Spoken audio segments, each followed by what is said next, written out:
Imagine walking into a hospital and suddenly coming face to face with the one person you thought you had lost forever. That's exactly what happened to President Ibrahim Traoré. And what unfolded next shocked the entire nation. It was a bright morning when Ibrahim decided to visit a local hospital. Unlike many leaders, he did not want to stay hidden behind walls or guards. He wanted to see the truth with his own eyes, to walk among ordinary people, to hear their struggles, and to thank the doctors and nurses working tirelessly. The hospital was crowded. Patients lined the corridors, nurses hurried past, and the air was heavy with the smell of medicine and disinfectant. Cameras followed Ibrahim as he shook hands with staff, his words full of encouragement. But then, something unusual caught his eye. In a far corner of the hallway, an elderly woman in a faded cleaning uniform was scrubbing the floor. Her back was bent, her hands were rough from years of hard work. Ibrahim slowed his steps, staring at her. There was something strangely familiar about her, something that made his heart skip a beat. Ibrahim slowed down. He looked again, at the cleaning lady. For a moment, time seemed to freeze. Her hair, though gray now, reminded him of someone he once knew. Her posture, the way she moved her hands, it felt strangely close to his childhood memories. The woman lifted her head. Their eyes met. She froze, dropping the mop slightly. Tears welled in her eyes. Ibrahim's heart skipped a beat. Could it be her? He thought to himself. Years ago, before his rise, before the uniform, before the presidency, there was a woman who cared for him like her own. She wasn't his biological mother, but she had fed him, clothed him, and protected him when no one else would. She was his adoptive mother, the woman he lost contact with during the struggles of war and poverty. Ibrahim walked closer, his voice trembling. "Mama, is that you?" he whispered. The woman covered her mouth, her tears falling freely. "My son, Ibrahim," she cried softly. Everyone around stopped. Nurses, patients, even the cameramen froze in shock. The cleaning lady dropped her mop and ran into his arms.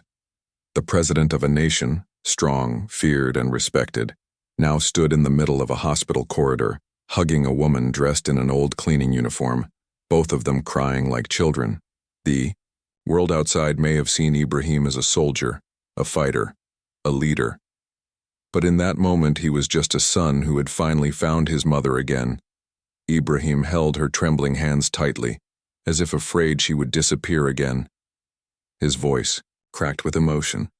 "Mama, where have you been all these years? I searched, but you were gone. Why didn't I find you?" The woman looked into his eyes, her lips trembled, and tears streamed down her wrinkled cheeks.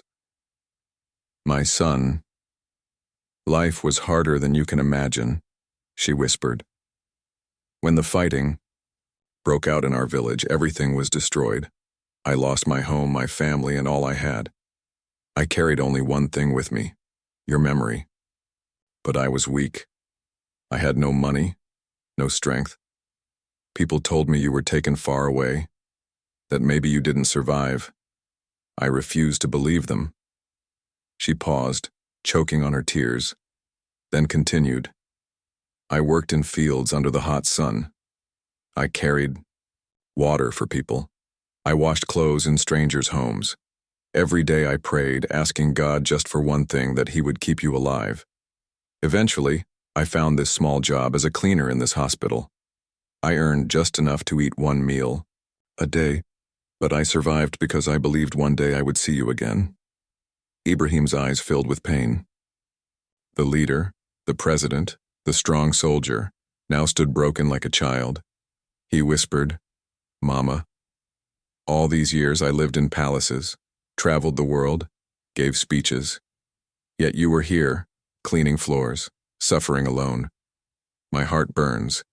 With shame, I should have found you." The woman shook her head gently and placed her hand on his cheek. "No, my son. Do not blame yourself. You became a man of honor, a man people respect. That is enough for a mother's heart. I did not need riches. I only needed to know you lived. And now, my prayers have been answered." Her words cut deeper than any blade. Around them, the hospital staff wept silently. Some covered their mouths, others bowed their heads. Patients in nearby beds whispered blessings for the reunion. For Ibrahim, it was the most painful truth. His mother had suffered in silence, while he had risen in glory. The guilt was unbearable. His voice trembled as he fell to his knees before her. "Forgive me, Mama. Forgive me for the years you lived in hardship while I did not know. Forgive me for not searching harder. Forgive me for not being the son you deserved." The woman bent down, lifted him up gently, and hugged him tightly. "There is nothing to forgive, my child," she said softly. "A mother does not count pain when her son is alive. My heart is complete today. That is all that matters." The room was filled with a silence so powerful you could hear only their sobs. This was not just a reunion. It was a wound reopening, and at the same time it was healing. What Ibrahim did next shocked everyone in the hospital. He slowly pulled away from his mother's embrace, wiped his tears, and then did something no one expected. He removed his bright red beret, the symbol of his authority, his identity as a soldier, and his crown as president. With trembling hands, he placed it gently in his mother's palms. Gasps filled the corridor. Nurses stopped. Walking. Doctors froze mid-step. Patients sat up in their beds, their eyes wide. The cleaning staff stood with tears in their eyes, unable to believe what they were witnessing. And then, Ibrahim bent down. The president of a whole nation, a man seen as a warrior and a leader, lowered himself to the floor and touched his mother's feet. His voice was firm but filled with emotion. "Today I stand before you not as a president, but only as your son. You suffered, you struggled, and you prayed for me when I was lost. All the power I have, all the respect people give me, it belongs to you." His mother's tears fell on his shoulders as she whispered, "Stand up, my child.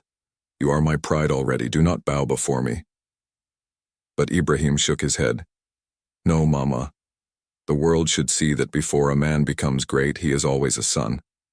And a son never forgets his mother." The hospital hall broke into applause.